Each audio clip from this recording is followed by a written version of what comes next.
इस वक्त रजीम हमारे ऊपर मुसल्लत है वो एक सेमी फंक्शनल या नॉन फंक्शनल, यानी कि वो किसी करामत या वो कोई काम नहीं कर रही या कोई प्लानिंग नहीं कर रही, मनसूबा साजी नहीं कर रही। तो ये मईशत मुसलसल एक फ़्री फॉल के अंदर है और कोई ऐसी इंटरवेंशन अभी तक, कोई ऐसी पॉलिसी या कोई ऐसा हमें आसार नज़र नहीं आ रहे या मार्केट को भी नज़र नहीं आ रहे कि जिससे हमें ऐसा महसूस होए कि इस गिरती हुई मईशत को बचाने के लिए कोई कदम जो है वो उठाया जा रहा है। अगर आप देखें डॉलर की सूरत हाल, तो डॉलर को इन्होंने इंपोर्ट्स को मुस्तकिल चोक करके, यानी रॉ मटेरियल की इंपोर्ट, स्पेयर पार्ट की इंपोर्ट, हर चीज़ की इंपोर्ट को, एलसीज़ को रोक के इन्होंने डॉलर को अपनी जगह मुस्तहकम रखा है, लेकिन वो भी अब स्लिप होना शुरू हो गया। और अगर आप डॉलर लेने जाएं जिस रेट पे हुकूमत इसको नशर कर रही है, तो ना बैंक उस रेट पे आपकी एलसी खोलने को तैयार हैं, ना आपको ओपन मार्केट में आसानी से बासानी डॉलर मिलते हैं, और अगर मिलते हैं तो बहुत महंगे रेट पे, 250 रुपये, 260 रुपये के ऊपर ओपन मार्केट्स जो हैं वहाँ पे डॉलर जो है अब दस्तयाब हो रहा है। जिसका मतलब ये है कि ये जो इंटर बैंक का रेट है 225 का, 226 का, ये बेमानी हो चुका है। इस पे ना तो आप कोई चीज़ इंपोर्ट कर सकते हैं और ना ही ये आपको दस्तयाब है किसी ज़रूरत के लिए। लिहाजा इस वक्त पाकिस्तान में डॉलर्स जो हैं वो ख़त्म हो चुके हैं, डॉलर्स की कमी आ चुकी है। दूसरी जानिब अगर देखें तो इंडस्ट्री के अंदर एक बहुत बहरान है। 15 लाख लोग टेक्सटाइल इंडस्ट्री से जो इतलात आ रही हैं कि ऑलरेडी बेरोज़गार हो चुके हैं। स्टील इंडस्ट्री आपकी तकरीबन 80% बंद पड़ी है और बिजली के बिल, माल की सेल ना होना और ख़ाम माल की इंपोर्ट ना कर पाना जो है वो मेन वजूहात हैं जिसकी वजह से आज इंडस्ट्री आपकी नहीं चल रही। यही बिल्कुल गैर मनसूबाबंदी का आलम हमें इंडस्ट्री में भी नज़र आता है। कोई किसी को मालूम नहीं कि इंडस्ट्री और कॉमर्स का मिनिस्टर कौन है और ये कौन महकमे चला रहा है। कोई अभी तक किसी ने इंगेज नहीं किया सनतकारों के साथ उनके मसाइल सुनने के लिए।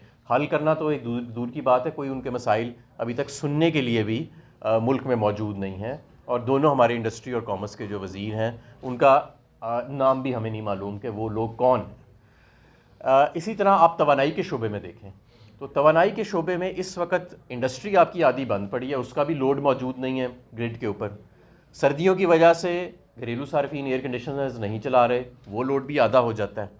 उसके बावजूद, इस आधे से भी कम लोड के बावजूद, आज आप बिजली जो है वो पूरी सप्लाई नहीं कर पा रहे। इस वक्त पूरे मुल्क में लोड शेडिंग है, गैस की भी है और बिजली की भी है। हुकूमत ने जो इम्पोर्टेड कोयले और इम्पोर्टेड एलएनजी के पिछली अपने नून लीग ने दौर में प्लांट लगाए थे वो बंद पड़े हैं। उन पे हम अरबों रुपए रोज़ाना के हिसाब से कैपेसिटी पेमेंट्स दे रहे हैं बंद प्लांट्स के ऊपर। उनका इम्पोर्टेड ईंधन मंगाने के लिए डॉलर नहीं है, और अगर डॉलर होए भी तो फिर जो महंगी बिजली वो बना रहे हैं। एलएनजी प्लांट्स इस वक्त तकरीबन 28 रुपये यूनिट की बिजली और इम्पोर्टेड कोयला तो 40 रुपये यूनिट की बिजली बनाएगा, तो वो बिजली परचेज़ करने के लिए आपके पास रुपए नहीं हैं। तो ये भी एक इनकी, और क्या करना है आगे, फर्नेस ऑयल के प्लांट्स कितना चल रहे हैं, कितना नहीं चल रहे, आपके मुल्क में एलएनजी प्लांट्स कितना चल रहे हैं, आपकी लोकल गैस कितनी डिवर्ट की गई है उनको चलाने के लिए और इस क्राइसिस से बचाने के लिए। अभी तक इसका हमें कोई किसी किस्म का, किसी हमारे एनर्जी के वज़ीर ने, बिजली के या पेट्रोलियम के वज़ीरों ने, जो 3-4 लोग इस वक्त चला रहे हैं, किसी ने आज तक हमें कोई मंसूबा नहीं बताया कि ये क्या करना है। और इतना बड़ा बहरान पहले सर्दियों के अंदर तवानाई के शोबे में कभी नहीं आया। और दोनों तवानाई के जो आपके वज़ीर हैं वो इस वक्त गायब हैं, और वो भी शायद बैरून मुल्क दौरों पे के ज़्यादा शौकीन हैं। हमने अपने दौर में आईजीसेप किया, वेकॉग किया, बिजली ज़्यादा कंज्यूम करने के लिए हम पैकेजेस देते थे, लेकिन कोई इन्होंने उन चीज़ों को एक्सिक्यूट नहीं किया, इन चीज़ों को वो आगे लेके नहीं चले। अगर आगे लेके चला जाता तो आज ये बहरान बहुत कम होता है। इसी तरह रूस से सस्ता तेल लेना था, 8 माह 9 माह तो कहते रहे कि जी हम ले ही नहीं सकते, उनका तेल हमारे यहाँ चलता नहीं है। मिफ्ता साहब कहते थे कि अमेरिका की सैंक्शंस लग जाएंगी। 8-9 माह बाद अब याद आया कि तेल चल भी सकता है और लेना भी चाहिए था, लेकिन वो महंगाई की लहर आ गई, डॉलर आपके ख़त्म हो गए महंगा तेल लेके। मैं आपको ये भी बताऊं कि मई जून के महीने में पीडीएम हुकूमत ने ज़रूरत से ज़्यादा महंगे तरीन रेटों पे, कोई $113 के करीब पे आलमी मंडी से दबा के तेल ख़रीदा जो इनकी ज़रूरत से ज़्यादा था, और बहुत ज़्यादा जो महंगाई की लहर उन महीनों में आई, उसकी एक वजह ये थी कि वो जो इन्होंने गलत परचेजेस की थी।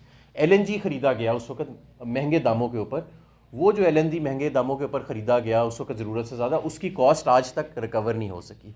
वो भी सर्कुलर डेट के अंदर वो 4-5 कागज़ जो इन्होंने ज़रूरत से ज़्यादा लिए वो ऐड हो गए, और आज इनके पास इनके दोनों प्लांट्स बंद पड़े हैं। तो ये इनकी मनसूबा साजी है इस वक्त। तो ये मैं कहता हूँ कि ये सेमी फंक्शनल भी नहीं, ये एक नॉन फंक्शनल रजीम है जो इस वक्त चल रही है। मईशत आपकी बतदरीज बिगड़ रही है, लोगों के अंदर इतनी मायूसी है कि जिसको हम बयान नहीं कर सकते। हम सड़कों पर चल रहे होते हैं तो लोग हमें रोक रोक के, ख़ास तौर पर नौजवान हमें पूछते हैं कि इस मुल्क का क्या मुस्तकबिल है, और ये जिस तरह इनको हमारे ऊपर मुसल्लत किया गया। अब मैं दूसरी बात जो सबसे ज़रूरी है कि ये जो आजकल एक ढंढोरा पीटा जा रहा है कि जी क्योंकि PDM हुकूमत से मईशत तो चली नहीं, और ना तवानाई का शोबा चला, ना सनत का, वो मुल्क ही नहीं चल रहा, तो अब क्यों ना हम एक टेक्नोक्रेटिक सेटअप जो है उसकी तरफ चले जाएं, और ये फीलर्स और टीज़र्स जो हैं वो छोड़े जा रहे हैं।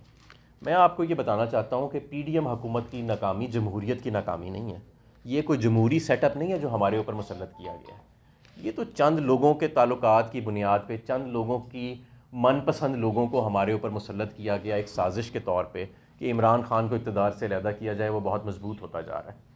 ये जमहूरी तरीके से ये लोग हमारे ऊपर मुसल्लत नहीं हुए, और ये किसी को जवाबदेह भी नहीं है। जो जमहूरी आदमी होता है उसने वापस पब्लिक के पास जाना होता है जवाबदेही के लिए। यही वजह है कि ये परफॉर्म नहीं कर रहे, क्योंकि इनकी पॉलिसियाँ जो हैं वो बग़ैर किसी मैनिफेस्टो के, बग़ैर किसी पॉलिसी के ये हमारे ऊपर मुसल्लत हुए, और इन्हें पता है कि इन्होंने जवाब किसी और घर को देना है, इन्होंने अवाम को जवाब नहीं देना, इसलिए ये अपनी परफॉर्मेंस पे भी इतना फोकस नहीं है। इमरान खान साहब तो हर महीने कभी इंडस्ट्री की मीटिंग्स ले रहे हैं, कभी तवानाई की मीटिंग्स ले रहे हैं, कभी नए पैकेजेस आ रहे हैं जिसकी बुनियाद के ऊपर पूरा मुल्क आपका 6% इकनॉमिक ग्रोथ के ऊपर चला गया था। आपके ज़र मुबादला के ज़खायर 21 अरब डॉलर तक चले गए थे। तो ये सारी चीज़ें मेहनत के साथ हुई थी, ये सारी चीज़ें हमें पता था कि हमने लोगों को जवाब देना है। इन लोगों ने तो किसी से कोई वादा भी नहीं किया, तो इन्होंने जवाब क्या देना, ये तो कहीं और से आए हैं और कहीं और को ही प्यारे हो जाएंगे। तो लिहाजा इसको PDM हुकूमत की नाकामी को जमहूरियत की या सियासतदानों की नाकामी ना समझा जाए। ये नाकामी एक ख़ास साजिश की थी, एक रजीम चेंज ऑपरेशन की थी, और जो ये एक आर्टिफिशियल सा स्ट्रक्चर जो है उसको क्रिएट किया गया है, जो पाकिस्तान के ऊपर मुसल्लत किया गया। हमेशा की तरह बाकी तजर्बों की तरह ये तजर्बा भी नाकाम हुआ, और आने वाले दिनों में अगर इस मुल्क को कोई संभाला दे सकता है तो एक मजबूत हुकूमत 5 साल के लिए जो अवाम के वोटों से मुंतखब हो।